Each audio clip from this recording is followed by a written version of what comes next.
காமதேனுவின் காணாமல் போன மணி அன்பு குழந்தைகளா, ஒரு அழகான கதை கேட்கலாமா? ரொம்ப தூரத்துல மேகங்களுக்கு நடுவுல ஒரு ரொம்ப ஸ்பெஷலான மாடு இருந்துச்சு. அதோட பேரு காமதேனு. அது சாதாரண மாடு இல்ல, அதுக்கு ஒரு குட்டி மந்திர சக்தி இருந்துச்சு. யாருக்கு என்ன வேணுமோ அத கொடுத்துடுமா. காமதேனுவோட கழுத்துல ஒரு அழகான தங்க மணி இருக்கும். அதான் அதோட மந்திர சக்திக்கு காரணம். ஒரு நாள் சில குறும்புக்கார குட்டி பூதங்கள் காட்டுல இருந்து வந்து யாருக்கும் தெரியாம அந்த மணியை எடுத்துட்டு ஓடிட்டாங்க. மணி இல்லாத காமதேனு ரொம்ப சோகமா ஆயிடுச்சு. இந்த காமதேனுவோட சோகத்தை பார்த்த ஒரு அன்பான குழந்தை உடனே என்னன்னு யோசிச்சுச்சு. அந்த குழந்தை ரொம்ப நல்ல குழந்தை. காமதேனு சோகமா இருக்கிறத பார்த்து அந்த குழந்தை துணிச்சலா ஒரு முடிவு எடுத்துச்சு. மணிய தேடி காட்டுக்குள்ள போகணும்னு கிளம்பிச்சு. அந்த குழந்தை மெல்ல மெல்ல காட்டுக்குள்ள போச்சு. எங்கெங்கேயோ தேடிச்சு.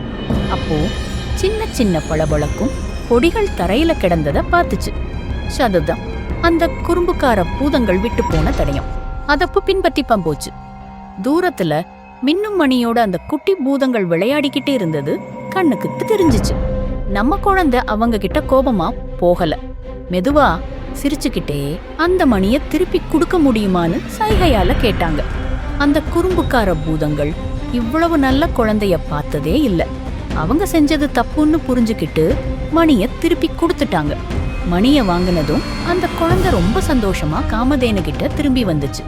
காமதேனு தூரத்துல இருந்தே அந்த மணியின் ஒளிய பார்த்துச்சு. அந்த குழந்தை மெல்ல காமதேனுவோட கழுத்துல மணிய கட்டுச்சு. மணி கட்டுனதும் காமதேனு பளபளன்னு மின்ன ஆரம்பிச்சுச்சு.